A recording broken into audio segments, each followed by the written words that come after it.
Selamat datang PPM Mates, berjumpa lagi dengan kami di podcast PPM School, sebuah wadah untuk mendiskusikan topik-topik menarik terkait manajemen, akuntansi, dan pengembangan diri.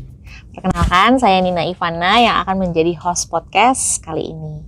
Topik podcast kita kali ini cukup hype nih, karena kita akan membahas mengenai fenomena karir switching. Pasti udah sering dengar kan?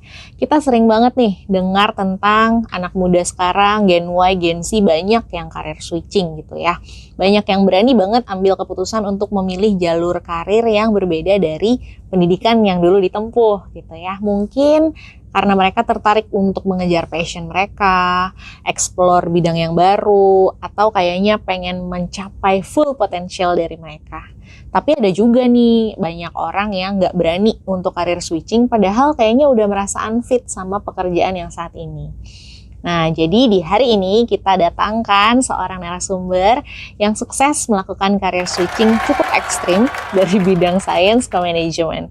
Kenapa aku bilang ekstrim? Karena beliau itu S1-nya neuroscience gitu ya di Surya University, tapi kemudian menempuh karir dan menjalani karir sebagai product management dan juga project manager di IRK EduTech. Oke, kita langsung kenalan aja. Halo Kak Elvita Sari, yang biasa kita sapa dengan Kak Vivi ya panggilannya ya. Iya. Apa kabar Kak hari ini? Sehat. Puasa ya hari ini ya. Lagi puasa, kita ngabuburitan ya. Kita ngabuburit sambil ngobrol-ngobrol hal yang positif ya. Oke, boleh perkenalkan lagi nggak Kak lebih dalam nih biar pada paham lagi tentang latar belakang kakak. Kira-kira tadi kan sempat karir switching gitu ya, kemudian ada kesibukan lain nggak? Oke, halo PPM Mates, perkenalkan saya Alvita, biasa dipanggil Vivi. Jadi waktu itu seperti Mbak Nina jelasin, ya jadi waktu itu saya ngambil kuliah jurusan Neuroscience Bioteknologi. Dan di akhirnya saya memilih sebuah karir di bidang manajemen, lebih tepatnya di bagian produk. Pengembangan produk itu sejak tahun 2020. Tapi sebelumnya itu semasa saya kuliah, itu saya juga udah berkarir atau mengikuti beberapa komunitas-komunitas untuk equip skill-skill saya juga gitu kan. Jadi ikut komunitas ada namanya itu komunitas anak muda ya gitu. Jadi di situ juga aktivitasnya lebih banyak ke bagian manajerial dan sosial. Dan akhirnya itu kayaknya itu passion saya gitu ya. Jadi karena passion akhirnya saya melanjutin dan akhirnya berkarir di bidang manajerial seperti itu kurang lebih. Oke. Kayaknya pernah juga tuh membahas potensi talenta digital dengan Jose Ramos Horta, Presiden Timor Leste ya Kak? Iya. Berat sekali nih bahasannya ya Kak. Kak makan apa tiap harinya? Pasti kan ya?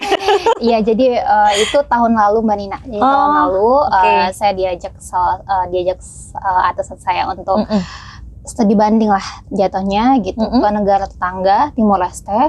Nah kita kebetulan dapat kesempatan ketemu dengan Presiden Timor Leste langsung.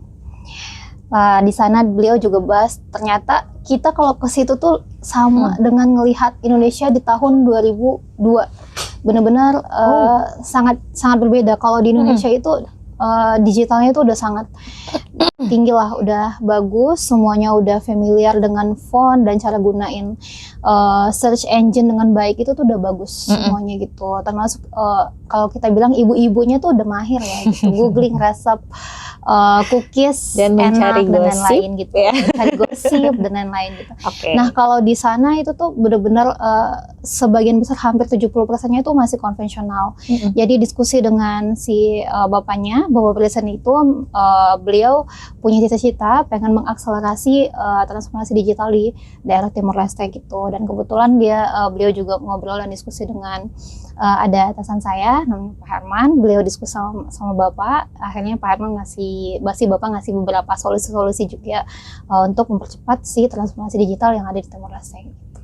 Jadi nih kakak kayaknya jadi tertariknya sama dunia pendidikan ya. Pendidikan dan teknologi. Dan nyemplungnya di perusahaan yang edutech gitu ya, teknologi pendidikan. Iya gitu. Nah itu bisa diceritain nggak sih sebenarnya apa yang mendorong Kak Vivi untuk beralih karir nih dari yang tadinya di bidang sains terus jadi di perusahaan teknologi pendidikan? Ya, gitu.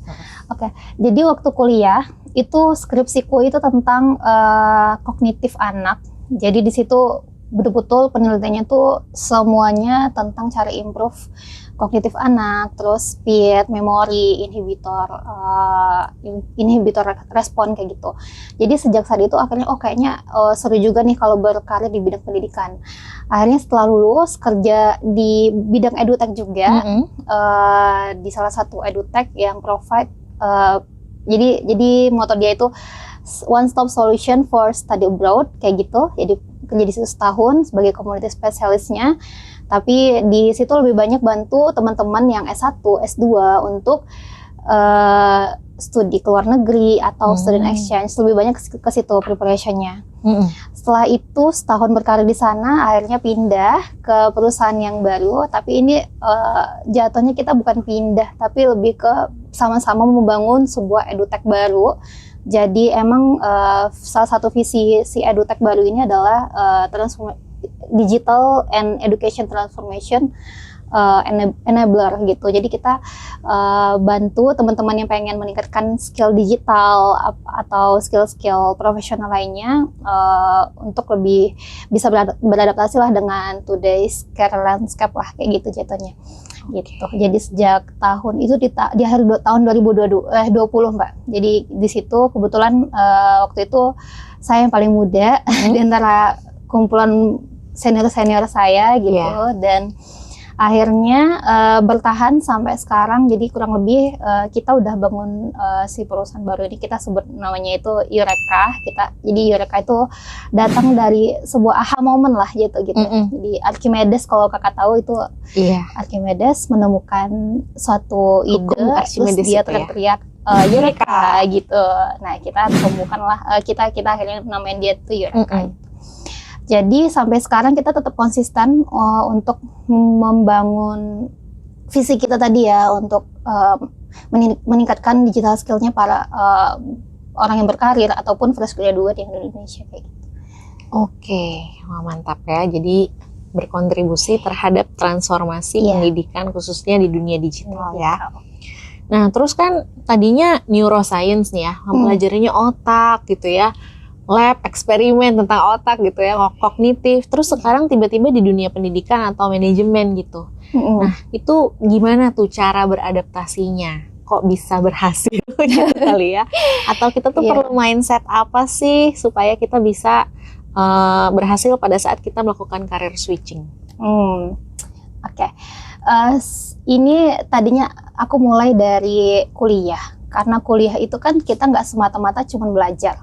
Jadi ada organisasi, komunitas. Aku ikutlah salah satu. Aku ikut organisasinya, ambil posisi di bagian-bagian, kalau orang bilang tuh BPH ya, Badan Pengurus Harian. Nah selalu ngambil posisi di bagian itu, dan ternyata seneng nih gitu ngerjain, bikin planning, strategi, dan aku juga suka bikin RAB. Gitu. Jadi ya udah, akhirnya karena seneng, akhirnya lanjut coba kerja di bidang itu. Waktu itu kesempatan kerjanya tuh ada dua sih. Pertama di lab, satunya lagi di bagian business management itu gitu. Terus akhirnya nggak tahu kenapa aku seneng, memang condong ya ke sini, ke business management itu, akhirnya aku pilih itu.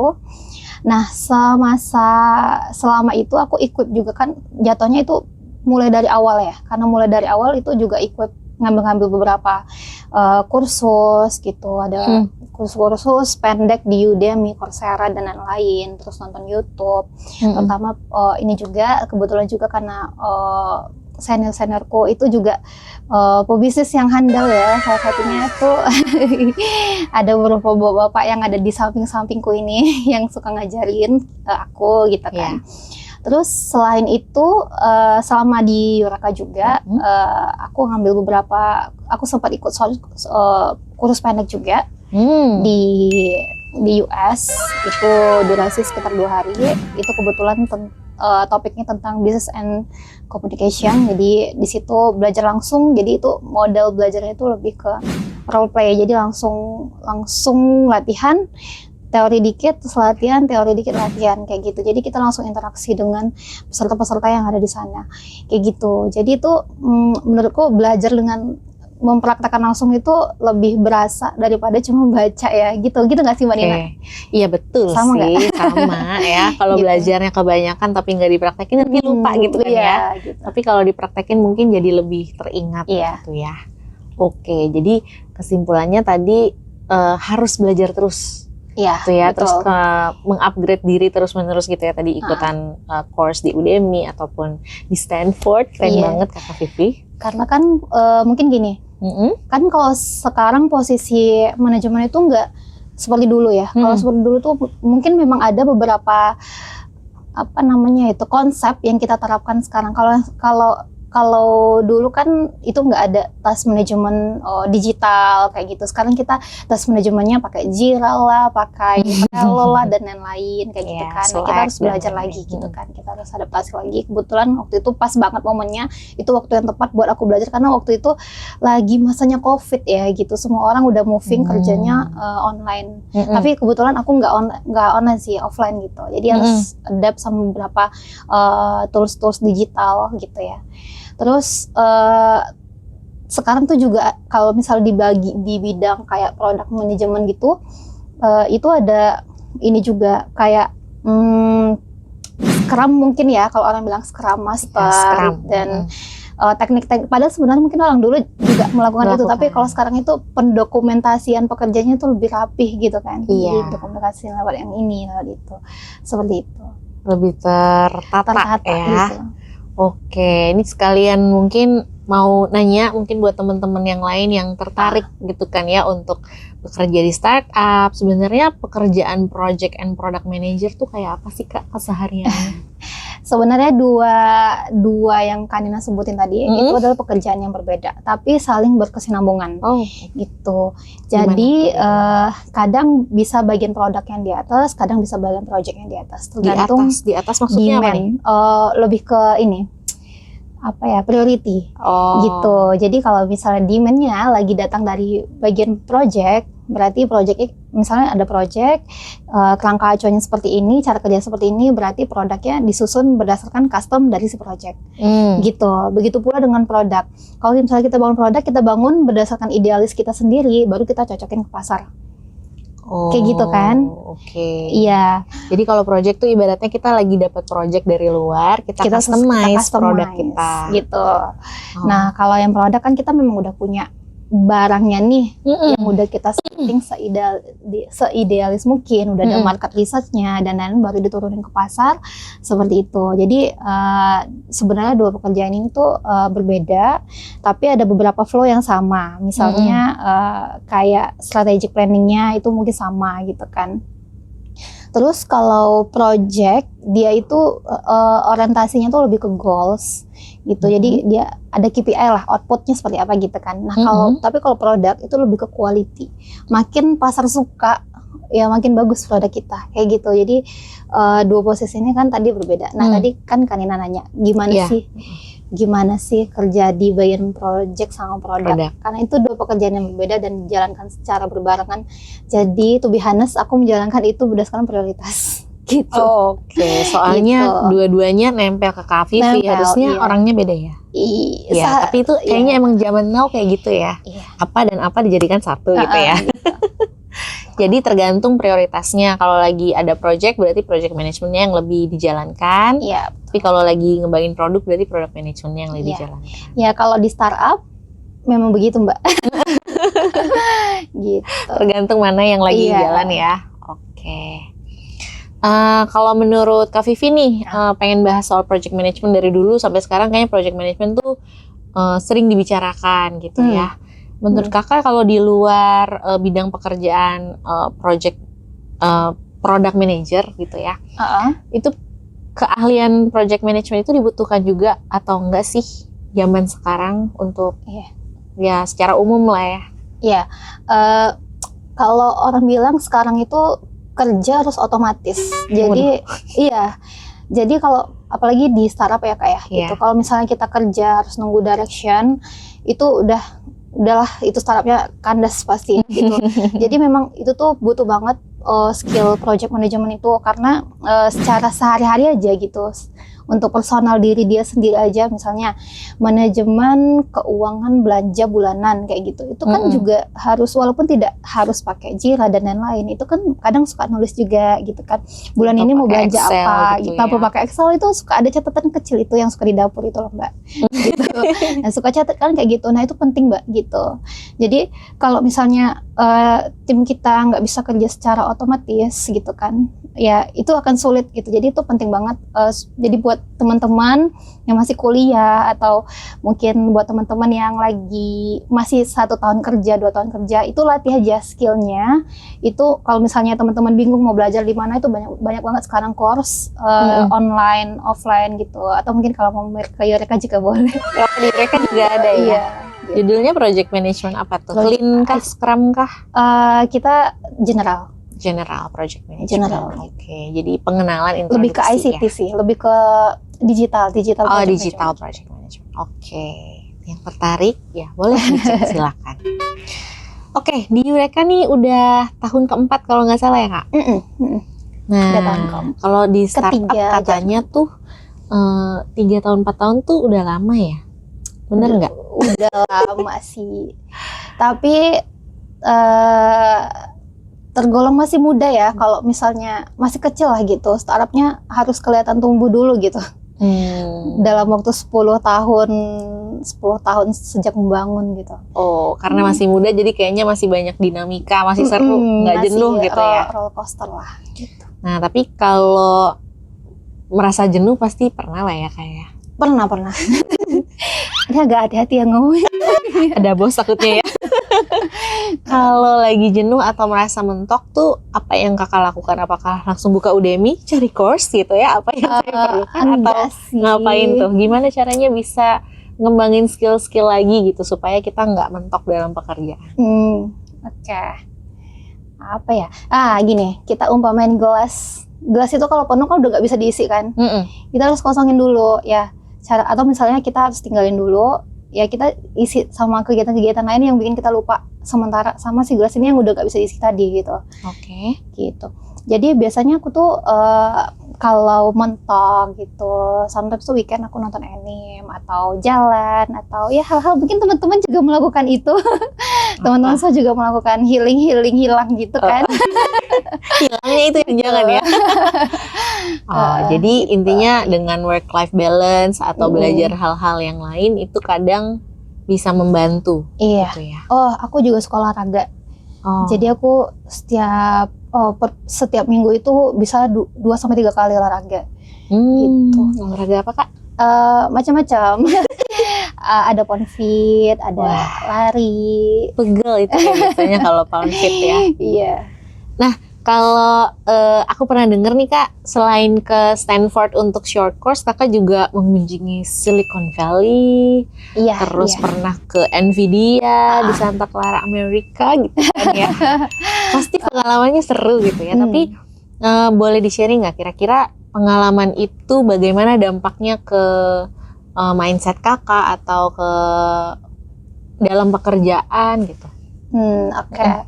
Ya karena itu jatuhnya kayak studi banding gitu ya. Studi banding ke sana, kita lihat cara kerja orang di sana itu memang sangat berbeda dengan di sini gitu kan. Kalau kita lihat di sana itu banyak, mungkin mereka udah teknologinya tuh udah bagus banget, semua orang pakai teknologi, masuk pun juga harus pakai face recognition atau apa dan lain-lain gitu. Banyak teknologi yang bisa ya? banyak teknologi yang mereka terapkan di sana. Apalagi kalau di Silicon Valley itu kan memang dia lembah silikon kalau katanya gitu ya. Nah, itu pusat dari teknologi dunia yang kayak di situ ada Meta, ada apalagi tuh, ada macam-macam ya di situ, ada Nvidia juga gitu. Terus di situ lebih banyak mengubah mindsetku sih. Kalau kita belajar, cara kita belajar di sini kadang kan kalau misalnya nggak ini masih bisa dibesokin, ya udah kita besokin gitu ya sih. Kalau bisa dikerjain gitu besok ya. Kenapa harus hari ini gitu ya. Iya, Nah kalau orang di sana nggak, hari ini harus selesai hari ini, itu hari ini dia selesaiin meskipun lembur-lembur. Aku nggak tahu sih, tapi kayaknya mereka nggak lembur gitu. Okay. Tapi kurang tahu sih kalau mereka harus lembur atau lain-lain gitu. Terus kelihatan juga tap-tap cara mereka kerja itu enak gitu liatnya. Mungkin kalau suka nonton K-drama gitu, startup, nonton startup nggak? Nonton kan? Terus kayak gitu. Jadi cepat gitu, serba cepat gitu geraknya. Gitu. Tapi mungkin bedanya kalau di Indonesia itu saling bantu. Misal teman nggak bisa ngerjain ini, kita bantu gitu kan. Iya, baik betul. gitu. Tapi jadi kurang produktif gitu ya, karena banyak bantuin orang. Karena ya? baik ya gitu.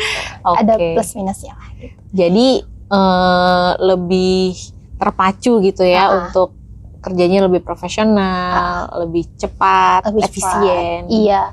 Terus kalau di sana itu, kalau misalnya ini kan unity ya jatuhnya, kayak komunitas gitu ya. Kalau di sana itu ada kumpulan-kumpulan tim-tim gitu. Itu mereka nyebutnya tuh nama tempatnya itu kampus. Apapun itu, walaupun itu office atau apa, itu mereka sebutnya kampus gitu. Jadi kemarin begitu pulang, wah ini kayaknya kita, karena di Eureka itu jadi banyak banget yang bisa diterapin ke Eureka, karena di Eureka itu sebenarnya ada beberapa lini bisnis. Tadinya kita fokus ke edutech, terus habis itu ada edutech, ada bagian profesional juga yang digital skill itu, sama edutainment. Terus karena ini ada 3 lini bisnis yang berbeda sebenarnya core kerjanya, karena misalnya kalau di edutech kita lebih ke apps-nya, LMS untuk siswa-siswa yang mau belajar asesmen nasional. Dulu tuh Pak Nadiem Makarim sempat nerapin asesmen nasional ya tahun 2020 kalau nggak salah, itu tergolong baru kita bikin aplikasinya terkait itu, sama training for teacher kita terapin sistem critical thinking kayak gitu. Terus yang di ekspornya itu lebih ke pembangunan skill profesional, digital skill lebih ke situ. Terus yang terakhir edutainment lebih ke cara ningkatin awareness orang-orang terhadap edukasi, tapi dengan cara yang menyenangkan kan, entertain and education gitu kan. Karena ini 3 lini bisnis yang berbeda. Tadinya tuh agak susah cari benang merahnya tuh apa ya sebenarnya gitu. Begitu pulang, ternyata benang merahnya itu adalah transformasi pendidikan dan digital gitu kan. Akhirnya ambil benang merah seperti itu, begitu pulang, dan kita bikin satu ekosistem juga namanya Eureka Campus. Jadi tim-tim semua office kita sebutnya kampus gitu. Jadi aku terapin ke teman-teman juga. Gitu. Dan syukurnya respon teman-teman, keren ya Kak ya gitu. Kita kampus di kantor di sana sebutnya kampus gitu. Jadi vibes-nya tuh bukan kerja tapi belajar gitu ya. Mungkin sama dengan Mbak Nina di sini sama teman-teman yang masih muda gitu. Berarti tadi kan Eureka Mbak Kak Vivi dan Eureka ini kan punya mimpi untuk bisa melakukan transformasi digital pendidikan di Indonesia gitu ya. Nah, mungkin boleh share sedikit, pengen tahu juga nih, penasaran kalau di Indonesia tuh sekarang gimana sih posisi kita dalam hal transformasi pendidikan? Apakah ada yang perlu apa yang perlu dikembangkan lagi gitu biar kita tuh semakin cepat majunya gitu? Iya, posisinya sebenarnya Indonesia udah lumayan bagus gitu, secara data juga udah bagus, tapi lebih ke mungkin ada beberapa upaya-upaya yang juga udah dilakukan pemerintah ya gitu, terlebih ke daerah-daerah yang pelosok mungkin itu agak susah ngarisnya. Itu di tahun 2022 kita sempat dapat proyek sosialisasi literasi digital. Tapi kita pas banget dapatnya itu daerah DKI sama Banten. Gitu.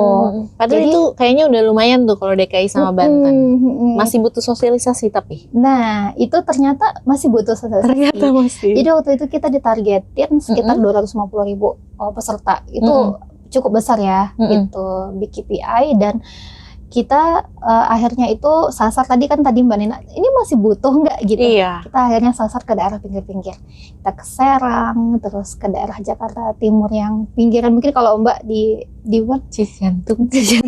Nah, mungkin kita pernah juga ada di situ.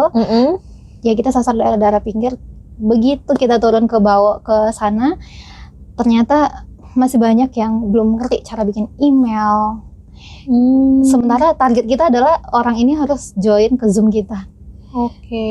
Itu dari first step-nya aja tuh udah nggak bisa. Itu untuk umum gitu. Ya? 250.000 untuk umum gitu. Bukan untuk anak sekolah, jadi umum. Enggak, kita targetnya masyarakat umum. Ternyata banyak yang literasi digitalnya juga masih sangat rendah ya, Iya. tidak merata gitu ya. Dan itu kita juga gimmick, kita kasih gimmick supaya mereka mau join gitu. Iya betul. Kalau kita nggak gimmick tuh mungkin nggak ada peserta kali kita. Kita gimmick supaya ada macam-macam lah gimmicknya gitu. Jadi memang kayaknya masih butuh pemerataan gitu ya. Kita sudah baik, tapi belum semuanya Belum baik. semuanya.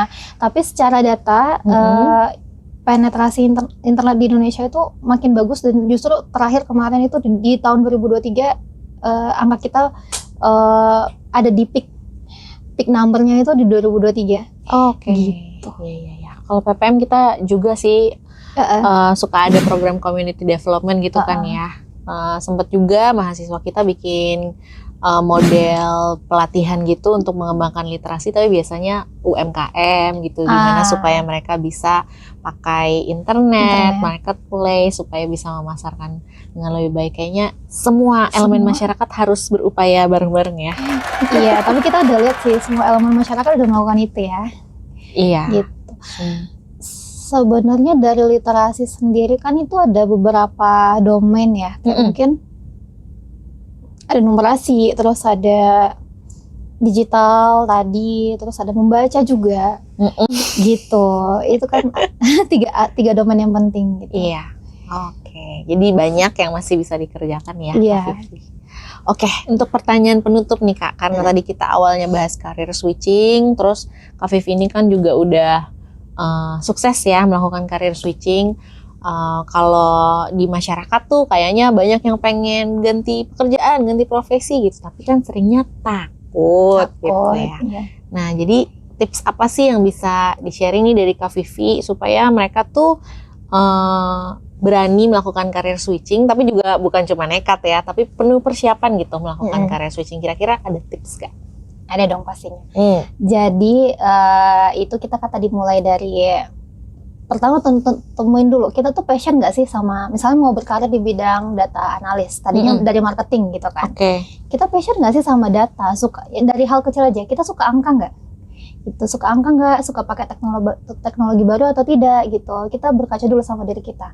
Kalau kita udah mau nemuin poin itu, ya udah, oh ternyata walaupun aku suka angka, suka teknologi, tapi aku nggak ngerti cara penggunaan data science itu seperti apa gitu. Ambillah kursus-kursus kecil-kecil gitu. Ya mungkin ada beberapa kursus-kursus yang tidak berbayar. Yang tidak berbayar itu coba diambil, mungkin kayak mini webinar atau apa gitu kan. Buat introduce dulu nih, kita benar-benar senang, benar-benar cinta nggak sih sama topik itu gitu kan. Nah begitu udah selesai, kalau misalnya udah selesai ambil satu series, coba ambil yang advance gitu. Nah, baru setelah itu coba play lah, pakai portfolio yang dibangun saat kita course tadi. Biasanya kalau course tuh ada kayak study case atau project akhir gitu lah ya, mini project akhir gitu. Iya, ngumpulin itu paper, nanti dikasih masukan gitu ya. Iya, nah itu dikerjakan sungguh-sungguh, itu akan jadi portfolio ketika kita apply ke company baru gitu. Itu HRD benar-benar lihat, walaupun portfolio kita cuman 1 atau 2, itu dia akan lihat di situ hasilnya seperti apa gitu. Jadi kuncinya tuh sabar dan serius gitu. Sabar dan serius. Tapi juga tadi itu harus benar-benar refleksi ya. Kita itu sukanya apa, jangan cuma bingung-bingung tanpa bergerak gitu ya Kak. Jadi cari tahu, ikut ini, ikut itu. Kalau udah yakin baru nyemplung. Dan yang penting jangan ikut-ikutan sih. Oke, gitu. Sekarang fenomena gitu sering nggak sih Kak? Ya. Kayaknya sih FOMO gitu kan ya. FOMO gitu. Digital marketing semuanya ikut digital marketing gitu. Abis itu ntar ketika dibikin dapat job kontennya banyak, mungkin apalagi ya. Iya sih betul. Soalnya kita sekarang suka FOMO gitu ya. Padahal untuk nemuin karir yang pas buat diri kita, mungkin kita perlu melihat ke dalam sambil mencoba banyak hal gitu ya. Betul. Dan intinya jangan lupa terus belajar gitu ya Kak. Betul. Karena tadi dari Udemy belajar, ikut course belajar, ikut bootcamp, atau sampai ke Stanford ya. Kalau ada pengalamannya seru sekali. Oke, mungkin itu aja sih Kak, pertanyaanku sudah habis. Kak Vivi, makasih banget tadi sharingnya banyak. Semoga penonton-penonton ini bisa dapat banyak insight, terutama buat teman-teman yang mau karir switching. Dan mungkin itu aja. Thank you Kak Vivi buat kehadirannya di podcast kita kali ini. Bye-bye PPM Mates, sampai ketemu di podcast PPM School berikutnya. Bye.